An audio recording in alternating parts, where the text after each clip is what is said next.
ใจเบิ่งอยากเบิ่งอายุขักแท้พกนี่ก็ได้ตอกจวด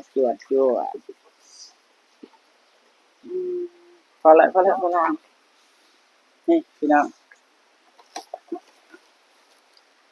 เห็นเลย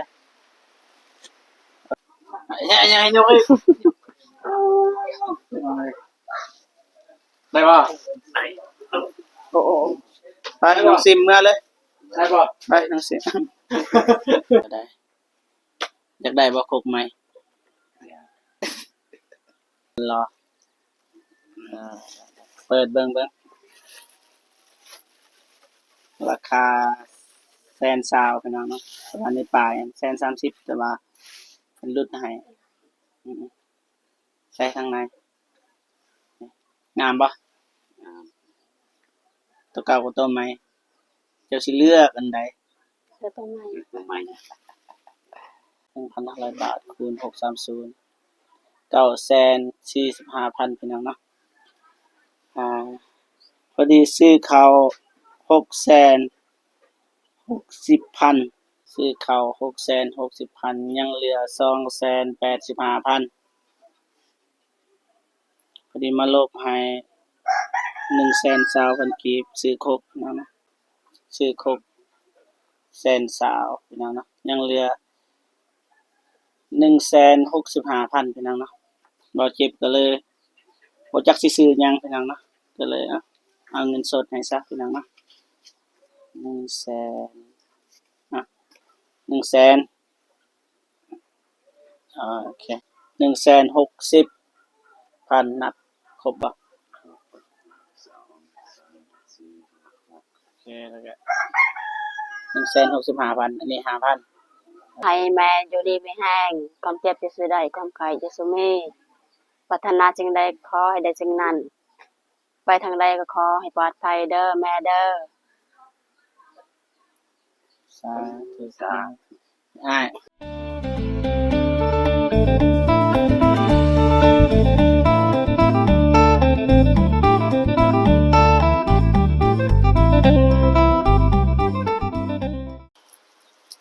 โอเคพี่น้องนะตอนนี้บ่าวเจ็บก็ได้เดินทางมาฮอดบ้านอาลีเนาะบ้านของน้องเด้อนะมื้อนี้ก็มาหาน้องซิมนะเพราะว่าบ่าวเจ็บได้ซื้อข้าวสารมาให้แล้วก็ครกแต่ว่าบ่าวเจ็บบ่ได้ถือครกมาเพราะว่าลืมอยู่ในรถบ่าวเตียงทองพี่น้องเนาะก็อย่าว่ากันแต่ว่าบ่าวเจ็บสิไปถามแล้วก็เอาเข้าให้น้องซิมก่อนพี่น้องเนาะก่อนสิไปหาน้องซิมก็ก่อนอื่นเบิดก็ทักทายสบายดีและสวัสดีเด้อพ่อแม่พี่น้องเบิดสู่ผู้สู่คนเนาะทั้งในลาวและก็ต่างประเทศนะก็ยินดีต้อนรับเข้าสู่ช่องบ่าวเจ็บคือเก่าพี่น้องเนาะไปพี่น้องนะเฮาไปหาน้องซิมก่อนพี่น้องเนาะไปฝนตกพี่น้องเนาะไปน้องซิมสบายดี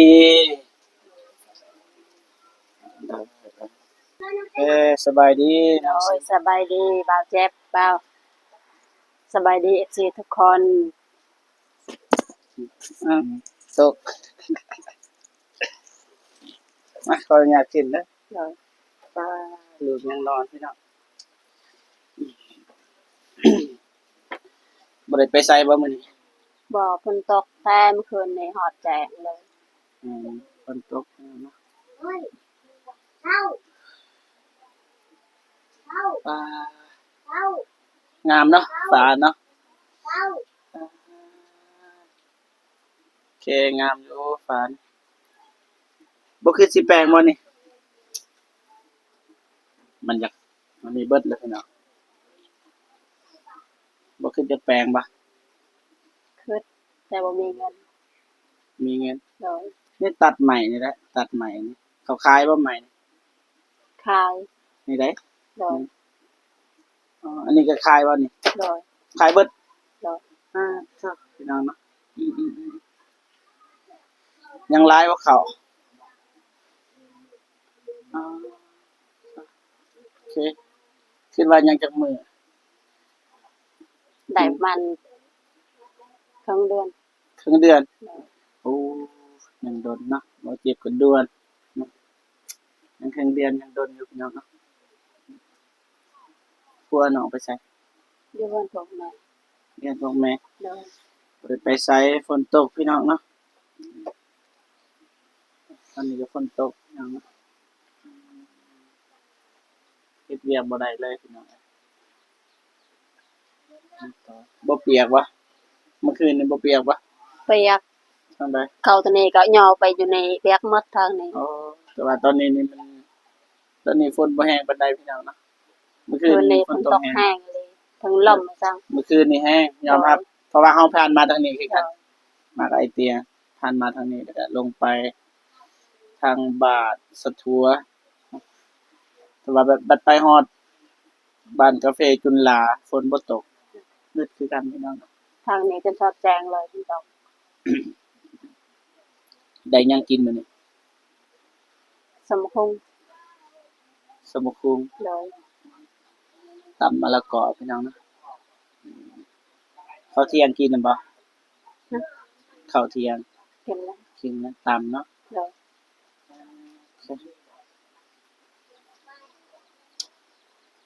ลย บางที FC มาใหม่บ่ฮู้อันนี้แม่นน้องซิมเป็นหมู่กับน้องเดิมเป็นเพื่อนกันนั่นแหละน้องซิมเพิ่นก็มาซอยน้องเดิม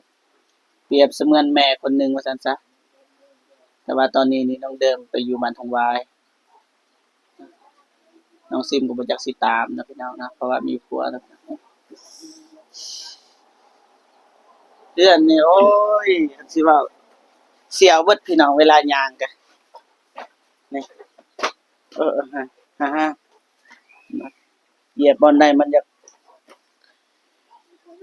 บ่ฮู้ว่าใส่ทุนเท่าไรพี่น้องเนาะแปลงอันนี้ก็ได้อ่าอันนี้นี่ก็ทีมงานให้กันพี่น้องเนาะซื้อมาอืมมีเงินก็เปลี่ยนอันนี้ มันอยากเสี่ยงพี่น้องเนาะเด็กน้อยย่างนี่ลุเลยนี่พี่น้องปั๊บบ่ได้โอเคมีแต่ว่าทีมงานเฮาก็กำลังหาทางช่วยเหลือน้องอยู่พี่น้องเนาะว่าอยากนี่นะปูให้ได้เนี่ยนะปูอันนี้มันอยากเก่าเบิดแต่ว่าตอนนี้เฮาปูสาดเลยบ่เฮ็ดบ่ได้เฮาบ่ได้ปูสาดนี่ผมจ้องป้องไปเนาะ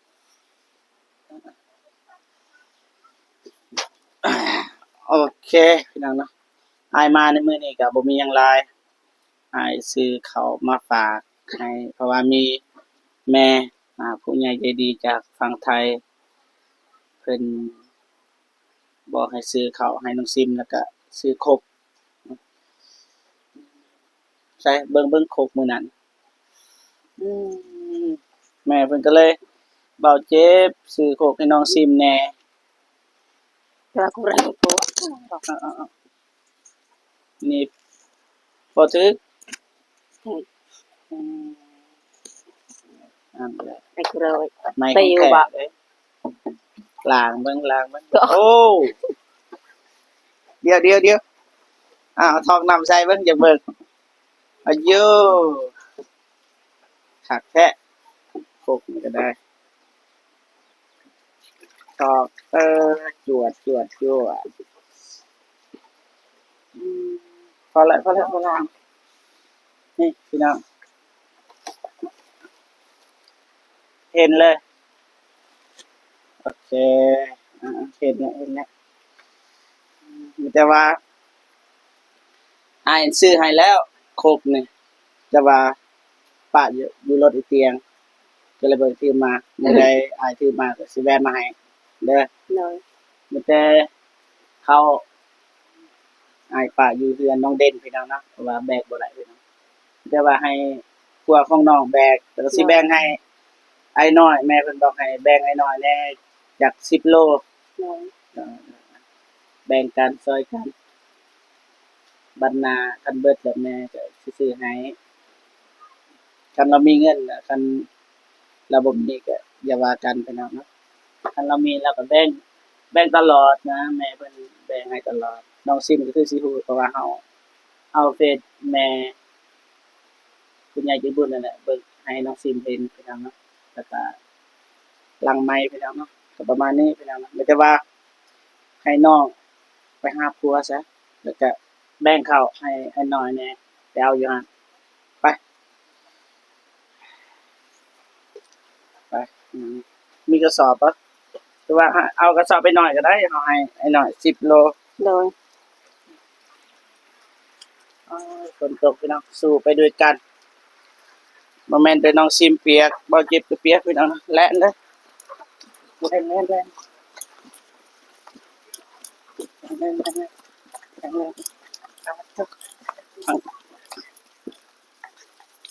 แล่นแล่นพี่น้องแล่นไป ยัว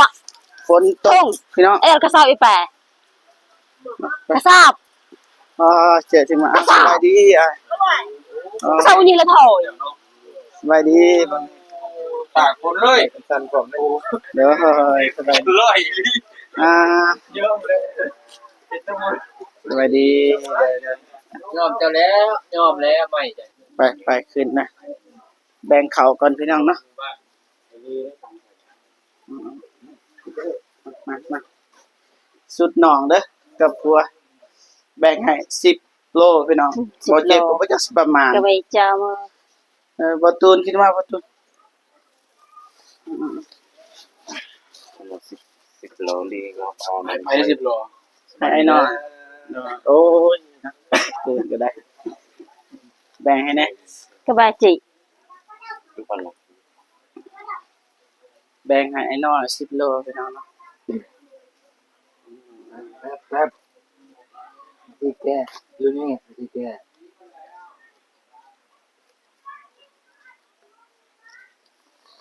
นี่น้องซิมเฮ็ดบ่ตูนแม่นบ่ผู้สวย แบ่ง ไป10 โล ให้ไอ้น้อย น้อย ทำหน่อย10 โล นะ จับ เตะ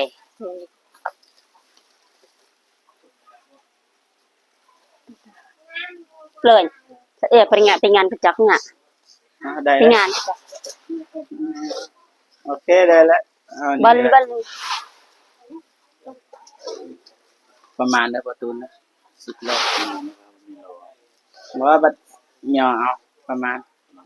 แม่บ่ว่าดอก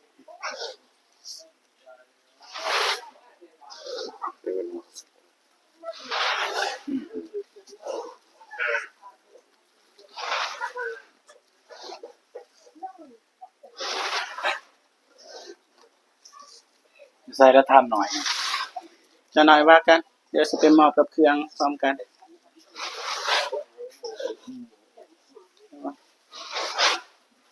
แม่ว่า10 โลเปล่า แม่บ้านนี้ แม่นถือแล้ว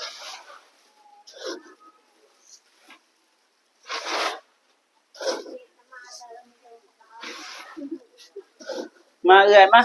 เอาเข้าอยู่ เอื้อย นี่เลย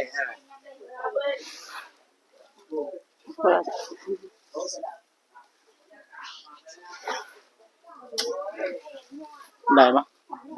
หรือว่าฮัลโหลสำนัก จับ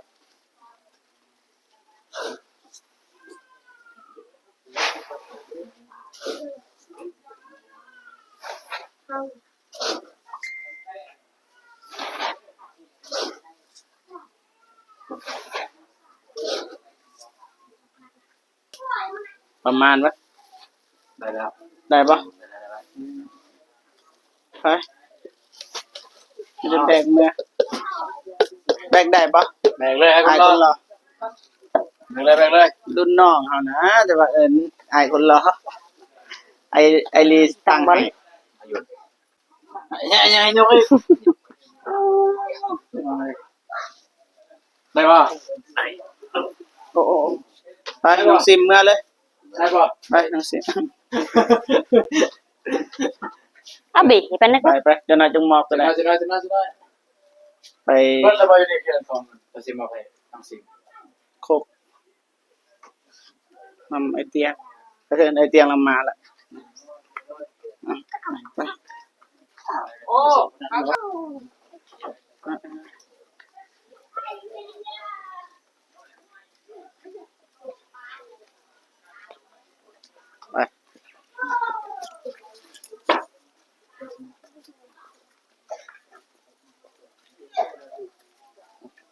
ระวังมื้อเด้อไอ้คนรอ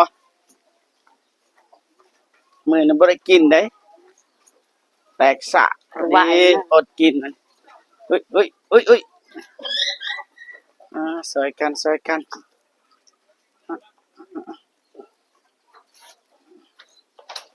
เพราะว่าจะให้ เอ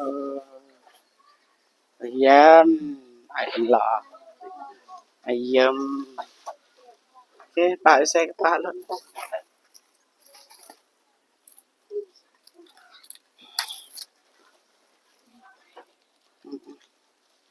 ไปเอาไว้ใส่ก็ได้ยายซื้อก็เมื่อยบ่จิบโอเคนั่งอืมจะได้เมื่อยบ่รอนะโอเคไปนั่งนะก็ว่ากินได้จากมื้อจากวันจากเดือน ได้ประมาณ2 เดือน 2 เดือน โดย ดีคือว่าประหยัดเนาะ โดย 2 เดือนกินประหยัดเนาะนี่ก็บ่แม่นเงินบ่เจ็บเป็นเงินแม่ใหญ่ใจดีจากฝั่งไทยเพิ่นให้บ่เจ็บซื้อข้าวมาให้กับครกพี่น้องเนาะแต่ว่าตอนนี้ไอ้เตียงเรามาแล้วก็กำลังไปเอาครกอยู่พี่น้องเนาะ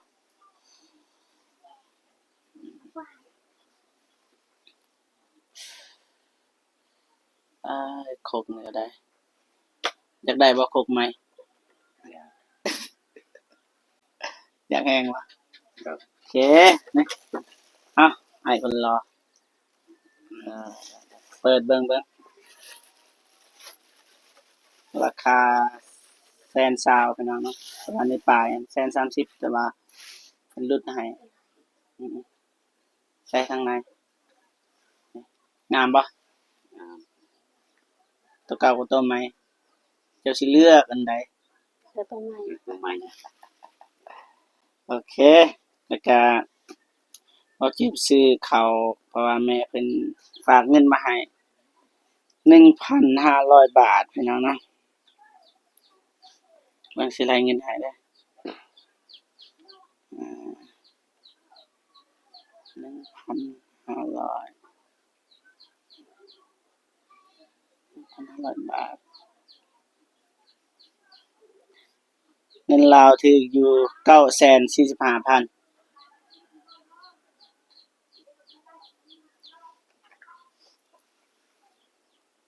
พี่น้องเนาะ 1,500 บาทคูณ630 945,000พี่น้องเนาะอ่าพอดีซื้อข้าว660,000 660,000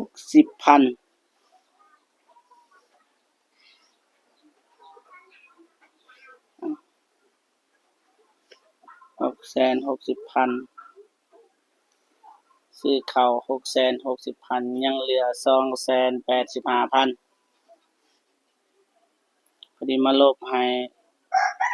120,000กีบซื้อครบนะนะ120,000ซื้อครบ120,000พี่น้องเนาะยังเหลือ165,000พี่น้องเนาะบ่เจ็บก็เลยบ่จักสิซื้อหยังพี่น้องเนาะก็เลยเอาเงินสดให้ซะพี่น้องเนาะ100,000อ่ะ100,000โอเคแล้วก็40 50 60 160,000นับครบบ่โอเคแล้วก็165,000อันนี้5,000อ่าก็ประมาณนี้พี่น้องเนาะเอ้าบ่ให้เว้าหลายใจหายพี่น้องเนาะอยากให้น้องซิมแล้วก็อ้ายคนรอเนาะขอบอกขอบใจขอบุญขอบคุณแม่ใหญ่ใจดีจากฝั่งไทยเพิ่นก็มา